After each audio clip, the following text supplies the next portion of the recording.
अभी सर, भारत के वैल्यूएशंस को लेकर भी काफ़ी चर्चाएं थी कि वैल्यूएशंस महंगे हैं इसलिए एफआईज दूर हैं। हालांकि अभी भी जो निफ्टी का पी है 22 के आसपास का है। भारत भी एक ग्रोथ मार्केट ही रहा है। आप जरा बताएंगे कि वैल्यूएशंस को लेकर कितनी चिंताएं हैं, या फिर ये जो नंबर आए हैं Q2 के, क्या ये संकेत दे रहे हैं कि Q3 के जब नंबर्स आएंगे तो ये कंसर्न्स और पीछे छूटेगा? इंडिया में 32 साल से मार्केट में हूँ अभिषेक, और ये हमेशा ही ये एक आर्गुमेंट रहा है इंडियन मार्केट के अगेंस्ट कि हम हमेशा एक डीप प्रीमियम पे ट्रेड करते हैं। तो जो है वो आई थिंक उसका रीजन, अगर मैं एनालिसिस करूं, वो ये है कि अगर हम इंडियन मार्केट की ग्रोथ बिल्ड करें उसमें, तो हमारा पीईजी रेशियो, जिसको हम कहते हैं पी टू ग्रोथ रेशियो, वो फिर भी कंपैरेटिवली रीजनेबल है।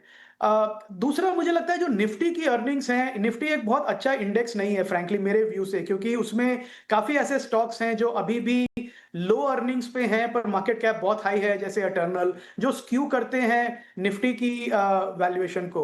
और निफ्टी के जो 50 स्टॉक है, अनफॉर्चुनेटली वो 60% कंट्रीब्यूट करते हैं इंडिया की मार्केट कैप को। पर मुझे लगता है अपॉर्चुनिटीज जो निफ्टी के बाहर के स्टॉक्स हैं अभिषेक, जो ग्रोथ स्टॉक्स हैं, जो कंपनीज हैं काफी, जो 20-25% ग्रोथ के 30% के ग्रोथ के ट्रैक रिकॉर्ड पे है अगले 3 साल से 5 साल के व्यू पे, मुझे लगता है वहां पे अपॉर्चुनिटीज ज्यादा है, क्योंकि मुझे लगता है जो अगला 5 ट्रिलियन का मार्केट कैप ऐड होगा इंडिया में, वो निफ्टी के बाहर की कंपनीज उसमें कंट्रीब्यूट करेंगी। So rather than getting lost in Nifty का क्या वैल्यूएशन है, कितना महंगा है, क्यों है, आई थिंक इन्वेस्टर्स को निफ्टी के बाहर अपॉर्चुनिटीज एक्सप्लोर करें तो मल्टी बैगर रिटर्न मिलेगी वहां से।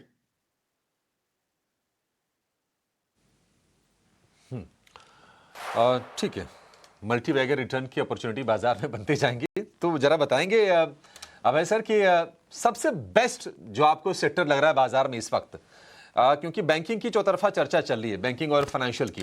बैंकिंग फाइनेंशियल ने रिवॉर्ड करके दिया है, ये तो आपके पास आपके लिस्ट में होगा ही होगा। इसके अलावा कौन से एरियाज आपको काफी आकर्षक लग रहे हैं?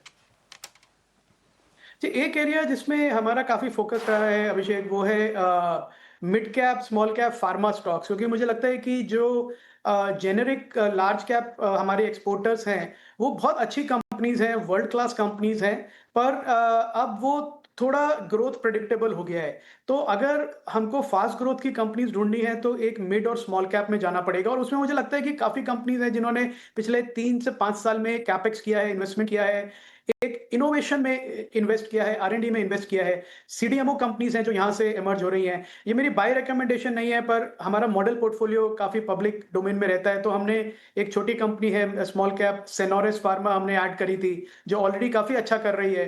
तो आई थिंक इस प्रोफाइल की कंपनीज हैं जो फार्मा में, मुझे लगता है India will emerge as a large pharma supplier to the world. और सिर्फ जेनेरिक्स का नहीं, बल्कि सीडीएमओ जो है वो काफी बड़ा प्ले होगा। दूसरी तरफ जो ईएमएस सेक्टर है हमारा, मुझे लगता है कि with the government support, strong demand जो है इलेक्ट्रॉनिक्स की इंडिया में across the board, complex, simple, semiconductor, जैसे हमारे मॉडल पोर्टफोलियो में कंपनीज हैं अभिषेक, केन, सिरमा, एम्बर, मुझे लगता है ये अभी भी यहाँ से मल्टी बैगर बनेंगी अगले 4-5 साल में। तीसरा मुझे लगता है कि जो एनर्जी स्पेस है उसमें भी काफी इनोवेशन हो रहे हैं, जो इनोवेशन ओरिएंटेड कंपनीज हैं एनर्जी स्पेस में, वो लीडरशिप लेंगी। तो आई थिंक अपॉर्चुनिटीज की कमी नहीं है, इन्वेस्टर्स को बस ग्रोथ पे फोकस करना पड़ेगा, अच्छे मैनेजमेंट को बैक करना पड़ेगा, और मुझे लगता है डेफिनेटली 2-3 साल में आपको मल्टी बैगर रिटर्न्स मिलेंगे।